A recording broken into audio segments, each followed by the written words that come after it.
Welcome back. It's 5:14 here on a very cold morning across the area. This is our final morning, at least for a couple days, of a hard freeze. If you are heading out, make sure you are bundled up. And if you're standing out in this for any given time, you got kiddos heading to school, you got to layer them. Take a look at our current temperatures. It is 14 degrees in Macomb. That's our cold spot. We've dropped to 19 in Slidell, 18 in Hammond. And I want to remind you, these are the actual air temperatures. This is what the thermometer reads. This is not the wind chill. Look at New Orleans, down to 25, 26 in Kenner, 22 Thibodaux, 19 in Baton Rouge. And wouldn't you know it, Grand Isle, you're even in the 20s this morning, probably along with Lower Plaquemines and down into Port Fourchon, but those sites aren't reporting right now. Wind chills are in the teens and really not seeing many single digits except for Hattiesburg, but I tell you, it's 16 at the lakefront this morning. That's not going to be enjoyable. 15 down in Grand Isle. It even feels like 19, in Grand Isle. So when do we get above that 32-degree mark? That's when you can stop dripping the faucets, and we're going to warm things up, relatively speaking. It's going to be in the mid-40s, but we'll be above freezing.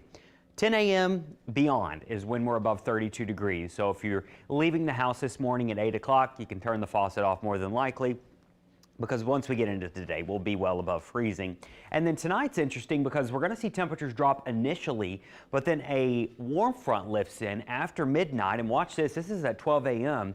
We're cold, but warm temperatures come flying in. In fact, we wake up tomorrow morning near the coast in the 60s, the 40s, and the 40s even for some of the North Shore. So it's not going to be nearly as cold this time tomorrow morning. We will have clouds rolling in, and we might even see a few light showers tomorrow. And notice how much we warm up on Thursday. We'll be in the upper 60s. It's very short-lived, though, because we have another cold front coming in, and then it is going to be cold and windy on Friday and Saturday and Sunday. Heading to Chewbacca's on Saturday, layers, layers, layers, gloves, scarves, everything you can find, because it'll be cold Saturday night. In fact, Saturday morning, we're in the 20s on both sides of the lake. That's another hard freeze on the North Shore. And then Sunday morning, we're in the 20s and low 30s, another hard freeze on the North Shore. So in other words, keep your pipes wrapped.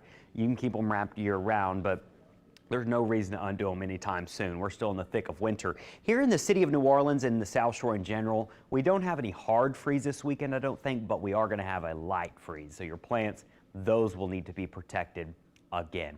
A big pattern change coming next week. The jet stream that's taking a big dive right now, it shoots back to the north early next week. Cold air goes with it, and we get in a warmer and stormier pattern. So I do think we're going to have better chances for storms come about Tuesday of next week. So there you can see your 7-day forecast. We'll warm up to 44 today. Once again, after 10 a.m. is when we get above freezing today on both sides of the lake. Tomorrow morning in the 40s and 50s. 68 tomorrow with a few showers, and then it turns cold and windy on Friday, and you can see your weekend is cold and breezy. Your mornings will be below freezing, your afternoons in the 40s, and then next week we're warming up but watching for some storms. Your marine forecast, we have a small craft advisory in effect for the next 45 minutes. Other than that, the winds will calm later today. They'll be fairly calm tomorrow, but they do pick back up on Friday, so Friday is going to be quite gusty. And a look at your tides. Those high tides are going to run later on this afternoon and evening. Your low tides happening through the rest of the morning.